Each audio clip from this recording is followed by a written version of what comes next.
Good morning, Emma. Are you excited and in favour of this draft deal? No and no. I think we've managed to come up with a deal that is the worst possible outcome. I think it's a tricky thing to imagine. Could you come up with a settlement that is so bad that leavers would rather stay in than accept it, and that remainers would rather leave cleanly than accept it? But if you were trying to do that, just as an intellectual exercise, if you're trying to come up with something that was that harmful, a deal where you have the obligations and costs of EU membership in full, but you have no ability to influence them, you have no vote, no voice, no veto, I think that's probably as close to such a bad deal as you could come up with. And if reports are to be believed, that's very close to what we've got. Well, I was about to say, you just mentioned the words intellectual exercise. How can we even be in this position where you have this view when you haven't read the document? Well, I'm maybe making the mistake of listening to some BBC analysts about what's in it, but it seems that it seems pretty clear that this deal is going to keep us in the customs. That's not just BBC analysts. It's Boris Johnson, for instance, standing wherever he could last night to say, I have not read it, but it's awful. Well, we can go on the basis of news. I mean, you could cancel your whole phone in this morning on the basis that none of us knows exactly what's in it. But I think we can reasonably infer from what the people who have seen it have said, particularly the people on the Brussels side and the European Union officials who've been involved in the negotiations, are making quite clear that in perpetuity they see Britain staying in the customs union. It's really important just to explain what that means. It means that we won't be able to sign any trade deals with any other countries, that the UK market, the second biggest in the EU, the fifth biggest in the world, will become a bargaining chip for Eurocrats to use in their negotiations with third countries. It means that we will have total Brussels control, 100% Brussels control of our trade policy with 0% input from us. And I invite listeners, whether they voted Remain or Leave, to ask whether that could possibly be better than either leaving cleanly or just staying in. But maybe leaving cleanly was never on the table. Very few politicians and people that I have managed to speak to and will speak to this morning say that they want to crash out of the deal, that they want to crash out of the EU. It's plainly on the table. In fact, it's now the likeliest option because, weirdly, by failing to prepare properly for a no-deal Brexit, the government has made it more likely. I mean, there were lots of compromises out there. It's important to stress this. I was never one of those who wanted no deal. I was never that hardline about this. I was in favour of a Swiss type. But you want a deal that the EU will never sign. On the contrary, I looked at a number of deals that the EU already has with other countries and held those up as possible models. I was quite happy to go for an EFTA type outcome. I have to interject at that point, Daniel, because a lot of people in your position with your view often say that. I looked at other deals that other countries have with the EU. And yet, it is incredibly important that the EU doesn't give, those sorts of deals to Britain because of the unity of the European Union. It can't be seen to be doing that at this stage with a key member like Britain, can it? Well, I'm not sure I do accept that. If that's true, then you're saying that Britain is being deliberately, spitefully treated and threatened with a kind of blockade. In other words, that we're not dealing with friendly countries here at all. But those countries never voted to leave. It's a very different circumstance within which to negotiate. So I put it to you, you wouldn't be happy with anything other than a deal that is not achievable.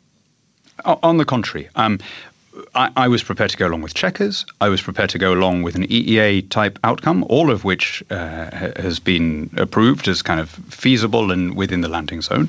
But the thing that makes the absolute deal-breaker here is the backstop that keeps us in the customs union. And that tilts the balance. It's temporary. Well, not according to what they're saying in Brussels, not according to what they're saying in Ireland. And as far as I can see, from what I'm hearing from the people who have seen the document, there's no end to it in the document. So we would be signing up to something worse than any other neighbouring country has ever contemplated. If you speak to them in Norway, Switzerland, Iceland, you say, would you guys join a customs union? They'll go, why on earth would we do that? Why would we give up our trade deals with China and so on? What's the point of surrendering that power to Brussels? So how extraordinary that Britain is asking for a worse deal than any other neighbouring country is prepared to accept. So should Theresa May resign? Yeah, I don't see how she could stay on if this deal is voted down in Parliament, which I now expect it to be. And what would your message be to cabinet ministers who share your views? Well, I mean, the aspect of politics that least interests me is who's in cabinet and who's up and who's down. I think they've all got to look at this and ask themselves the question, in now an imperfect set of options, because we've thrown away our cards, because we've negotiated so badly and so ineptly, what is now the least bad outcome?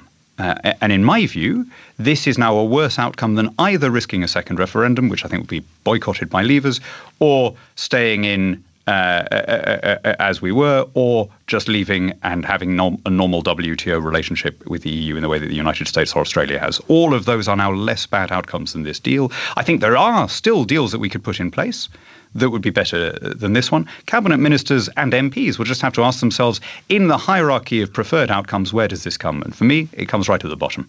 So do you support another referendum? Let me say it again. If I were ranking my preferences, my preferred outcomes, at the top I'd have various kind of Swiss-type deals. Then I'd have looser ones that were only trade and nothing else. I'd come all the way down to right at the bottom. What are the worst options for me? And at the very bottom of the list, they would go no deal, staying in, this. Right. So no, not another referendum.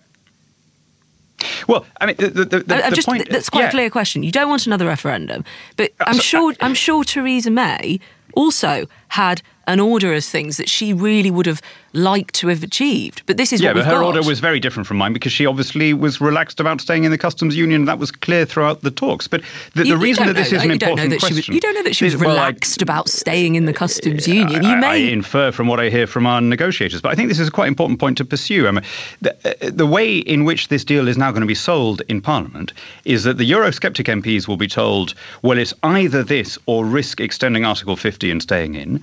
And the Europhile MPs will be told, oh, well, it's either this or leaving with no deal. Now, plainly, both of those things cannot be simultaneously true. I put it to you that neither of them is true, that actually either of those outcomes would be better than accepting all of the costs and obligations of EU membership with absolutely no input. That is the worst imaginable status because we end up being a colony. Do you feel guilty in any way as a leading Brexiteer that we're now in this position that you describe? No. I mean, you've just described it to be horrendous. Other people may feel completely differently, and they do. I can see from some of the messages I'm getting about this draft deal. Well, obviously, I will oppose this draft deal. I mean, I wish I had been part of the process over the last 2 years. I offered and was turned down. So you think you could do it better than Theresa May? I would have certainly come up with a different outcome than this, yeah. Daniel Hannan, thank you.